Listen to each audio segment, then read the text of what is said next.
Good evening, good morning, and good afternoon, depending on when you're listening. Welcome to another very exciting episode of the Resume Whisperer. I'm your host, JosefStetter. It's an honor and a pleasure. I want to continue with the theme to show you that I've talked individually about, sorry,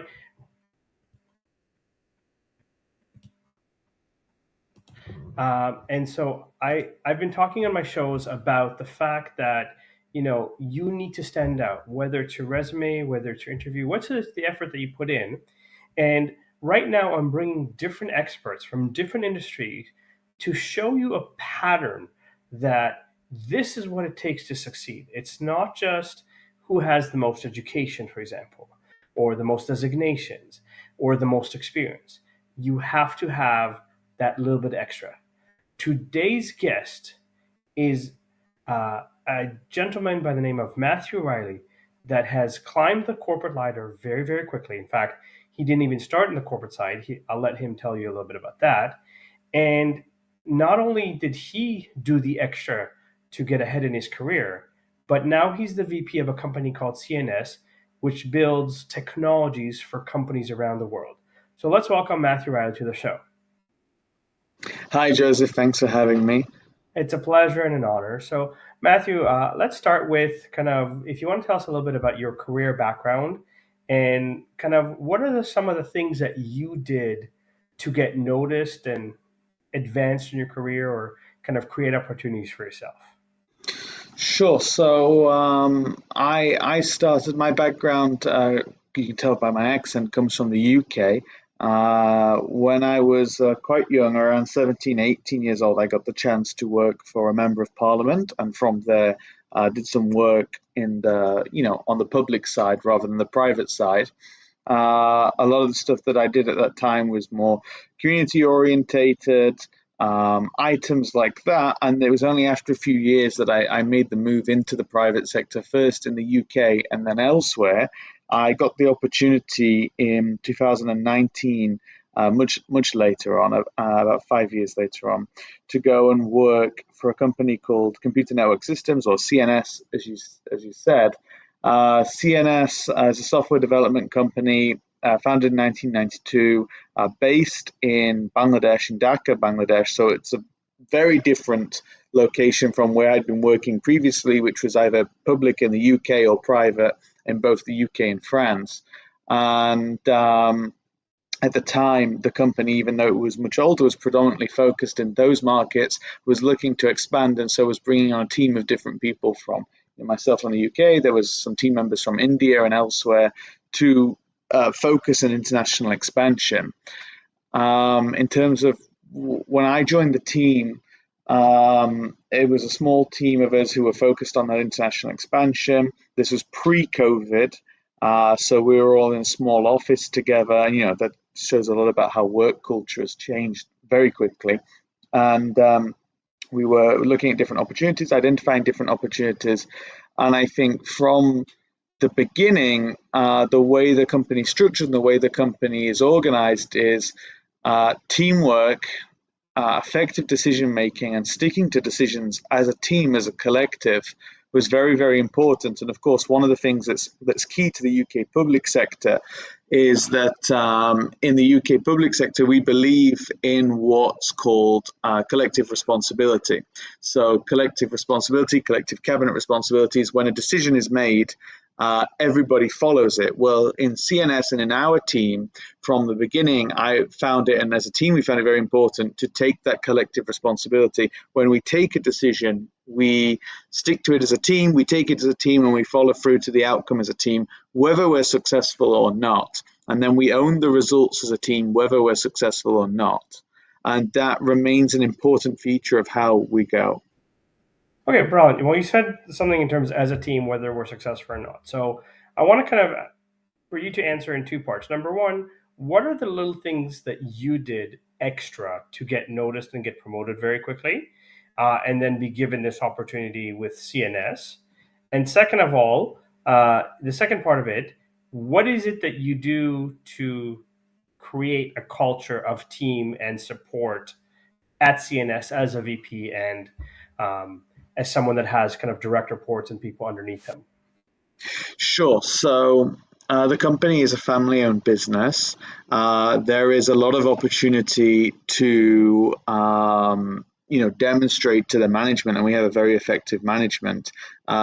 Individual people's, even though it's a large organization, hundreds of people, to demonstrate individual actions and individual sort of outcomes. So even though you're approaching actions and outcomes as a collective, it's somebody's initiative, it's someone's idea forward. So I put forward some ideas regarding how we should proceed in order to enter into certain international markets. And even though we discussed them collectively, a team, and I adopted them, you know, the ideas, one of those particular ideas was from my side, and that was successful in is landing our first international contract through a partnership with a UK based company. Um, the main thing is that all the team works incredibly hard, and it's difficult to stand out. When you're surrounded by such exceptional people, I would go so far as to say we if people need to be in the office late hours, people sit in the office late hours because of all the time zones. We sit at different hours and we have to meet at different hours. I think the main thing that probably worked was the persistence and sticking to certain ideas, which, while they may have been unpopular or may have not been fully appreciated at the time, in the long run, they've borne out to work. Okay, so let's first kind of take a few steps back. So, computer network systems. Tell us a little bit about what kind of projects you do. Um, what is the technical expertise, or what is the expertise that you offer to your clients? And then I want to kind of get into how do you celebrate a successful project or a team. But let's start with kind of who CNS is, and if people wanted to use your services, what they can expect, or what can be done, and so forth. So we're, as I said, software development company, primarily focused to the government sector in IT development across a range of domains, more than 20 different platforms, more than 20 different technical stacks. And we have our own purpose-built development facility, which is a 14-story tower where all of our development is done in-house by our professionals. Government contracts is one thing. There's a process, there's a procedure, RFPs. We do a lot of projects funded by the World Bank. We do a lot of projects funded by different donor agencies. We've worked for projects funded by the UK government and others. The private sector is a different ball game. The private sector makes up less of our business, but the work that we do in the private sector revolves around the philosophy of at a good restaurant, you don't pay for the food before you eat, you pay at the end of the meal. So we sit with our clients in the private sector, we identify their goals, we identify their targets, what is it they're actually looking to achieve with their digital transformation, what is it they're actually looking to achieve with their software development, whether it's a service, whether it's a product, whether it's anything else. And then we define deliverables, we deliver those deliverables, and then we charge. There's a lot of software development companies that take money up front, so on and so forth, that we Okay, don't do. so would you be willing to share some projects that you've already completed and kind of talk about what you guys built? Obviously, I don't need the technical jargon, but just kind of an idea of some of the level of integration or the level of technology that CNS has built, whether kind of on the global sector or the private sector, or anything that you're comfortable sharing from a perspective of here's what makes us greater, here's the types of projects that we've handled that have made a huge impact. Sure. Our big two flagship public sector projects is the National Vehicle Database in Bangladesh, which is the registration of all the vehicles in the country, all the vehicle tax collections. It also has driving license backend systems, vehicle inspection systems. That's a huge system that we've operated for over a decade, and as the revenue increases for the government have been in the hundreds of millions of dollars, and that's had a substantial impact actually in funding schools, funding roads, funding hospitals, and that's the kind of work that we really pride ourselves on. We also have a really exciting project with a partner in Costa Rica, our partner Free Balance from Canada, where we're working with them to deliver the integrated financial administration system for the Ministry of Finance there. We're also delivering an ERP in the Ministry of Finance of Bangladesh. In the private sector, we have a whole bunch of different projects going on. We have a really exciting project right now with a company in Toronto, actually, where I currently am, and that's an AI-based project. I can't go into too many details, but it's really the bleeding edge kind of thing, and we're very excited about it. That's awesome. And I mean, obviously, you and I have talked before, and I'm looking forward to hiring you guys for a big vision that I have. So let's just say that the team completes a project. What are things that you as a VP will do to acknowledge or to celebrate the team, to show them that they did a great job? And what are things that are either the day-to-day things that they get to there as part of building corporate culture? So whether it's perks, whether it's benefits, whether it's learning, what is it that CNS would do to kind of take care of their people? Sure. So it's a great question. So the first thing is every effort is a team effort. Every success is a team success. So even if someone has not directly worked on a project in my department where the marketing team is and the business development team, even if someone has not directly worked on that project or that win or something like that, the whole team has still contributed, because definitely there was some brochures or a presentation or some documents that we used that at some point everyone has had their hands on, has contributed. So first of all, the first step we take is whenever we win anything, the first message that goes out to everyone is it was a team effort. Congratulations to everyone. In terms of specific rewards, specific perks, I mentioned earlier that the team is very hardworking. If people don't people sometimes have to work late hours, odd hours, stuff like that. We maintain a flexi time system whereby if somebody is working late into office hours, they're able to come in later the following day, or they're able to take that compensation leave, as we call it, off at a time of their choosing. We work very hard to get our staff deployed onto client sites, get real on boots on the ground experience. We have some projects going on and upcoming internationally, and we're looking forward to getting more of our employees out and around the world to have boots on the ground, which is an opportunity that can be difficult, especially given the nature of the software business at the moment. It's very competitive. There's a lot of openings. We also work to make sure that people are recognized. Every year there are 2 bonus periods. I won't go into too much detail about that. It's specific to different people, but there are 2 bonus periods, and there are annual reviews of salaries, so on and so forth as well. And then my favorite, which is something I directly have control of, is that when we have a big success, we make sure that we order pizza for the whole team. And it doesn't matter if I'm here in Toronto or they're there or they're there. We're all having pizza together at different times. At the same time, even if we're in different places, just to make sure we keep the team together.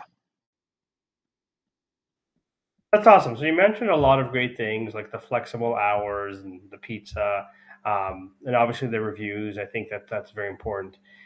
Is there any incentive for your employees to get trained or certified in additional knowledge so that they could kind of be better employees? And does the company kind of pay for that based on the fact that we want to keep you as long as possible? Yeah, it's a really great question, actually. So we're a CMMI level 5 company. We also hold a bunch of different standards, ISO, so on and so forth. So to maintain those standards, it's actually required that we keep our staff at a certain level of training, and we continue to review that training, expand it. Also, especially in the public sector, the contracts will require us to have certain individuals who hold certain qualifications like PMP, various Oracle certifications, stuff like that. So we work with our employees, especially on the technical side, to make sure that they're taking part in those trainings, doing those trainings, maintaining those standards. And these courses are really varied. They can be from project management to a whole range of specific technical domains. They can be language-based. It's really kind of endless, and not just on the software, but a lot of consulting comes in the public sector projects too. So the range is really broad, and it's in our as an organization, on an organizational level, we have to maintain these standards both as an organization and for individual members of staff to actually qualify under procurement rules for the public sector contracts that we submit bids for. So training is very important right now. We're going through one of the reviews for one of our big certifications, and we have a whole specific team set up to manage it, work through it, make sure everything's on track and moving the right way. And I would say, as an organization, it's one of our principal activities. If you consider the core human resource activities that a company takes, knowledge, sort of knowledge growth, knowledge management, knowledge expansion, and the standards and certifications that come with that is a core pillar. Okay, awesome. And so I'm curious now because obviously in the world of tech, there's new acronyms every 3 months that kind of is a variation of the previous acronym a little bit. But do you allow for cross cultural training? Meaning, for example, somebody's a software developer, but they want to learn Sigma methodologies. Would you then support that, or somebody like you said, because you mentioned project management, you mentioned Oracle, ISO, and so forth. I know that nowadays, especially in the world of, let's say, machine learning, because you did mention that you have some very exciting AI projects, the speed at which AI can kind of do things requires you sometimes to go, oh, there's a new technology that just came out like a month ago or so forth. So we need to have X amount of people. So is it kind of open to everybody, or is it kind of the top performers, or is it kind of a we're going to do these five people first and then kind of do a cycle every couple of months or whatever to do that? So if you can expand a little bit. Yeah, it's really varied. So first of all, it's by no means tied to top performers or to positions, primarily because it's kind of it's first of all it's kind of hard to plan and organize a business in that, in my opinion, in that way. If you have someone who's doing a specific role or they're a top performer, it's because they're doing a specific role or they're a top performer in that domain, and the unless they want to take their career in a different direction, further training and knowledge expansion that they take part in will be focused on their domain. I mean, activities that I do are focused on the business development domain. However, having said that, we have a lot of people who come into the company from different backgrounds. So a great example is we have someone who's coming from a geography background. They're now working in the software development side, or we have people that are coming from a software side and they've gone into pure consulting. We've got someone who comes from a technical engineering background who's now working in the business development. And our philosophy and approach to that is really, if we conduct interviews with prospective candidates or during the reviews every year, and we have a peer review system and a management review system. If somebody believes that they can go in that direction and there's a project coming up and they've worked well on the previous projects, it's in the organization's interest to take a chance. It's in the organization's interest to go, okay, that person's performed really well. So the project I mentioned in Toronto, the machine learning project, we've brought in a couple of people from the other team onto this team to work on training the AI because they have worked very well where they currently are. They've shown an interest to take their career in this direction. The current AI team could do with some reinforcement for this project. So it's a good way for us to expand our capabilities while they professionally expand theirs. Again, everything is kind of a win-win situation, especially when you're at such a scale. I love that you said that it's a win-win situation. So, in order to kind of create, other than people saying, I want to do this, or I'm interested, or I think I can handle this, do you use any assessments to kind of Yeah. measure, the leadership aptitude or the communication aptitude, or, some of the character skills that might be needed for certain roles? Um, Yeah, so each department, like I said, every year there's a series of reviews. Each department conducts its reviews slightly different from the other, just because of the different processes that the different departments undertake. We conduct a range of tests. We conduct a range of performance tracking. We conduct interviews, and then we also have peer-to-peer discussions, discussions with the line managers, discussions with the departmental managers, and it actually goes all the way up to the senior management. And the senior management's door is always open. One of our directors, she always tells new people who join that my door is always open. And I've been there in meetings even with our managing director when he's been speaking with team members, even like junior team members who've been in the company a few months, who are working on a project, and he's emphasizing to them, okay, this is an important project. This is important for the company's reputation, especially in some of the foreign government contracts we do. It also carries, some of the national reputation.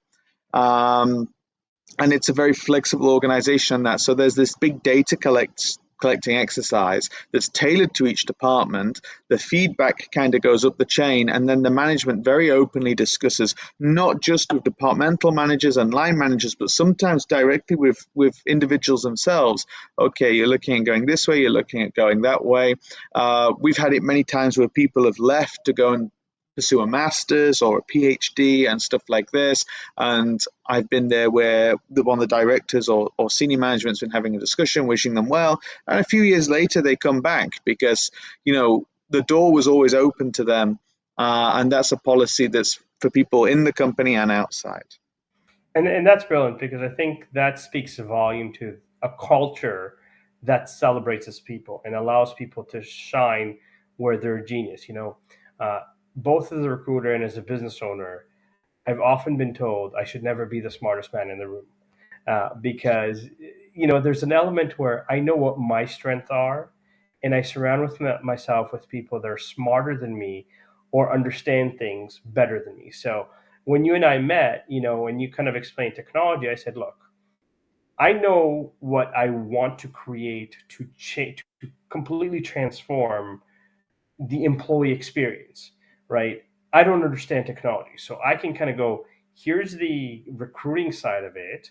And then because CNS specialize in it, we Russell was on the show last week, who is part of the LMS doctor, and his ability is to kind of go, here's all the technologies we need to connect, and then we kind of give it to you and go, this is what we need to connect. Now you tell us how to build it because you guys understand that, right? And so I think that's great that there's a recognition of individual talents, and just because you came from one path of life, it doesn't necessarily mean that you're stuck in that path or that you have to follow fast. And in fact, I wanted to circle back to you because I know when I initially met you, you kind of, it was very obvious how very analytical you are, which, given that you're in sales, usually sales are more big picture rather than the detailed analytic. And you kind of mentioned to me that in this particular case, it actually works better for you. So tell me a little bit about how your analytical Yeah. skills helps you, let's say, do the government contracts or the World Bank contracts that you mentioned earlier, or Mm. some of the public sector. Because as a sales guy, my role is like, okay, I'm building the relationship with you. I want the sale, but obviously, as you're building technology, I think there's a very important element of your analytical side. So, can you talk about that a little bit? Yeah, so I mentioned, I'd had some background with the public sector prior to this role, and the company's background is the public sector. The majority of the business is the public sector, the core contracts are public sector. So when you compare the big picture approach, the analytical approach, I think the reason we find the analytical approach better and why we have that difference is because we are coming from a public sector mentality to the private sector. And it's a family owned business. So when it comes to commercial terms, timelines, how we're going to do it, we retain a huge amount of flexibility. But the approach gives us a great deal of strength, especially with our clients. So when a government wants to acquire a project, whether it's funded by a donor agency like the World Bank or by their own funds, they will publish a huge document which contains all of what the requirements that they're looking for. They're looking for this, they're looking for that, etc., etc. And we have to put together a mammoth proposal, frankly, detailing how we'll meet every single component. And those proposals can run in the hundreds of pages, if not more. And that takes a team. We have a team of around 15 to 20 people, depending on the day of the week, who are working exclusively on answering those proposals. The scope of them is huge. Now, when you come to the private sector and you sit down with someone, so we have a great client here in Toronto, another client, they have a business that's 11 years old, and they wanted to digitalize basically their booking process and their billing process and all this kind of stuff. Why? Because the business had grown and grown. It was now transcontinental, but they're getting bogged down in details of managing this and managing that, and they're losing time they don't need to lose. So we basically sat, me and my colleague here at our Toronto office, we were able to put together a detailed understanding of their requirements. We gave them a proposal on, like, right, if we build this, this, and this, based on our understanding of your situation, it's going to lead to these outcomes. So before they've even purchased or signed a contract to purchase the software, they're getting in front of them a detailed proposal based on our understanding of their business, what we can leverage, and what the targeted outcomes of leveraging that technology will be. And that approach for them is great, because the big picture way just is like, oh, we say it's a great idea, we're going to build this thing and it's going to be great, and you're going to do this, I'm going to do that, and it's very wishy-washy. But if you sit there and you have a document in front of you, and these documents are not hundreds of pages to the private sector, no one in the private sector has time to read that, but these documents are detailed as they need to be, and it shows a clear, strong breakdown of what is your requirements, what do you want to do, what do you want to achieve, functional requirements. They can go, right, yeah, that is my business case. Yeah, actually, I can see specifically how that sub-feature of that module will save me 15 hours a week, 10 hours a week, or the team 10 hours a week, 15 hours a week. Okay, if I do the maths, that translates into X number of dollars saved. Okay, great. Over a year, that's X thousands of dollars saved.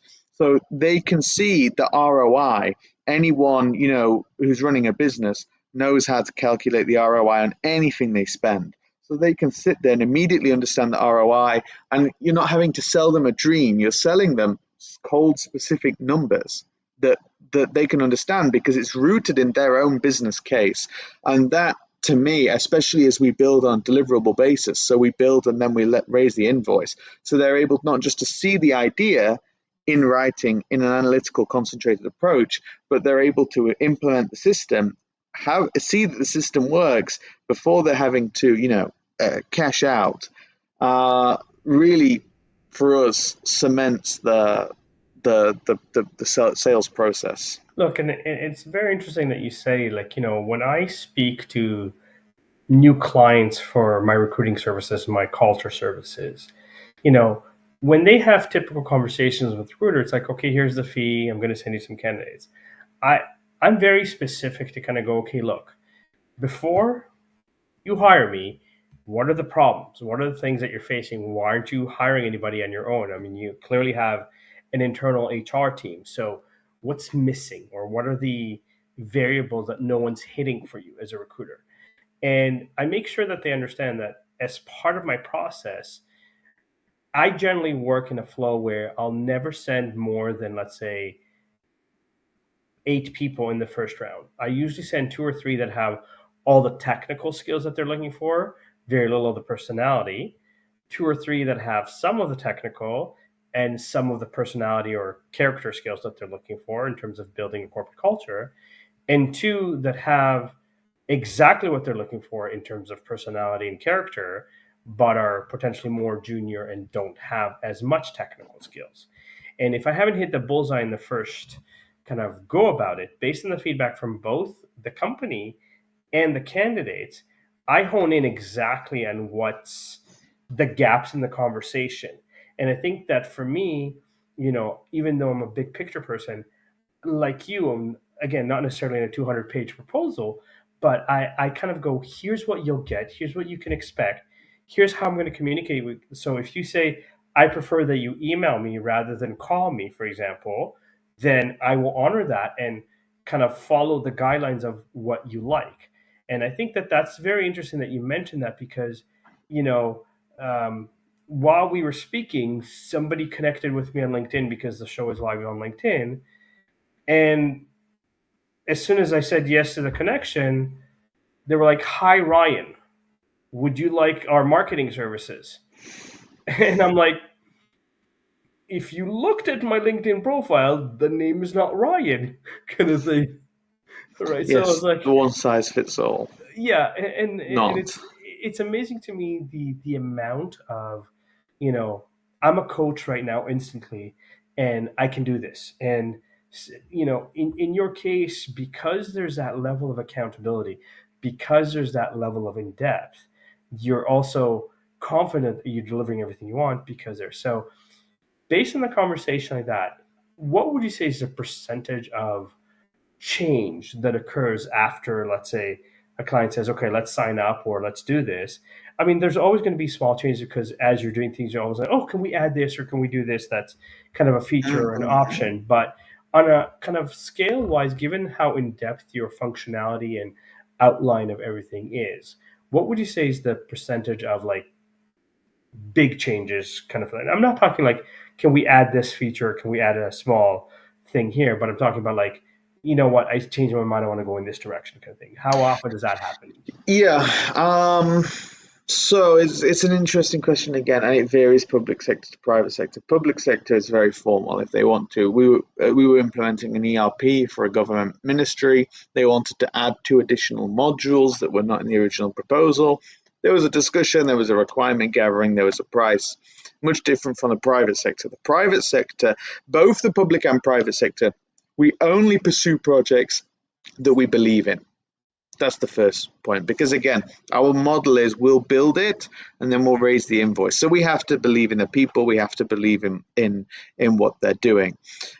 Most people come with a vision, not a technical architecture, or they come with a business and there's a case where, okay, by doing this differently in your business, by putting in this software, by connecting these softwares, your business is going to be able to save so many hours, so much money per year, and that's going to translate into earnings. So in those cases, the number of changes that come are normally what we would call non-functional changes, or they are things that are limited to UI UX design. So we have a as we go through the building of a system, we have open discussions with our client about the design. We show them different design styles that the teams come up with, different interfaces, and we have an endless feedback loop of, okay, they like this color, they don't like that color. That's where the most changes come in, where the most differences come in, where things get reworked and backwards and forwards. But a lot of that doesn't change core technical infrastructure. And if someone comes along halfway through and goes, actually, you're talking in the case of recruiting and building a if you wanted to build a recruiting platform and you wanted to change these items, or a HR system, you wanted to change these items, and then you halfway through, a lot of that is dashboards and different things. So it's something that you can be technically flexible with. And how we build our technical infrastructure, not to get too technical, is to make it open for future expansion, future development, future integration. So it's something that you mitigate through the technical approach, and also the choice of client to make, because the client knows what they want. Well, there you go. Clarity and clear communication. I think that's the key. We have about 5 minutes. Matthew, I want to Sure. give you a kind of a final chance to kind of reinforce what CNS does and the offerings in private sector for anybody that's listening that might want to reach out and hire you as a service. So, kind of give us a background of the level of aptitude of technical without obviously too much details, but like, some of the languages that you code in, you know, machine learning, quality control, and just any final thoughts for people in terms of career progression and, finding a great company to work for. Sure. I'll do those questions in order because I think that finding a great company and great people to work for is important. So first off, about us, like I say, we build softwares around the world. We've done it for decades, in all sorts of environments. We sit with our clients, we understand their requirements, we give them a proposal, we sign the contract, we start work, we meet the deliverables, so you know that you're going to get what we're building. You don't pay for lunch in a good restaurant upfront. You pay after you've eaten. And that's our approach to the private sector. And that's grounded in our public sector background and public sector philosophy. We have technical engineers working across more than 20 domains: Java, Laravel, Angular, PHP, you name it. We have people working there. We have our own in-house data center, which is equivalent to Tier 4 standards. We have our own development facility, which is a 14-story reinforced tower. It's got development floors. It can house more than 1,200 developers at full capacity, fully owned by us, purpose built to deliver software for people around the world. And that's, that gives us our core commercial flexibility as well. And we have on-site teams here in Canada that give support across the US and Canada as well to our clients. Final thoughts on the theme of today and on finding a great company to work for. I would say it's all about leadership. Leadership of a company really sets the culture, really sets the behavior. In CNS, I think we're very fortunate to have the excellent qualities in our managing director. He's a man who's, grown the company from a front room in a Dhaka apartment to a multinational software provider to governments and the private sector. People's doors are open, people are listening. You're able, if you join a company where people are able to give feedback without fear, that's a great company. A lot of places, I've worked places before where people have been scared to give feedback, or people have been scared to give critical of approach, where it's been very hierarchical. And I think that's a lose-lose for everyone. But Absolutely win-win. agree with you. Open door policy, feedback, clear vision from a leadership that's communicated is huge. And thank you again for coming on today and sharing your My pleasure. wisdom and expertise. And again, I just want to wrap up that I want to show you that, I've brought in experts in owning a gym and fitness. I've brought in experts on learning management. I've brought an expert in IT. I've brought a business owner that owns an accounting firm. And although there are slight variations between one culture and the next and one organization and the next, if you're listening to the shows, you'll notice that there's a pattern where there's always a desire to serve and to take care of your people. When you understand the importance that your people are happy, they will produce more. It's not about paying them the high salary. It's about understanding that we are humans, and the human experience, sometimes people make mistakes. But when there is an opportunity to go, have you learned something? Anything is possible. Thank you again, Matthew, for Thank you, joining Joe. us. And for those of you who missed, Matthew is the VP of CNS.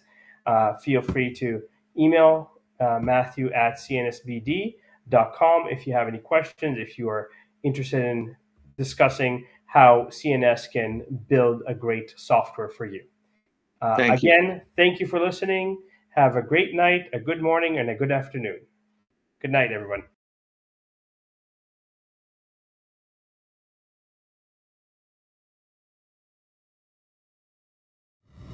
The last few days have been really amazing. I had a trainer course from the British School of Etiquette. And I must say it's been one of the best decisions I've ever made and one of the best investments I've made in my own training and development. Now, words alone will not describe the transformation and the positive path that I have traveled with the British School of Etiquette. I found I learned a lot from the lessons this time I came. The last few days with the British School of Etiquette have been fantastic. And what I've learned now is really beyond my expectations. This is the most rewarding experience and the best investment I have made this year. It was just great. I learned so much, and when I go back to Belgium I will incorporate a lot of it into my day-to-day life and business. It's been absolutely wonderful for the whole week that we were here. I feel transformed, and I feel like blowing a trumpet and tell people, come and do this school, this class is the best, this is the best school ever. You should take it. It will change your life immediately. I am now able to teach other people how to bring the best of them. Thank you. Thank you, BSc. Thank you. Thank you so much.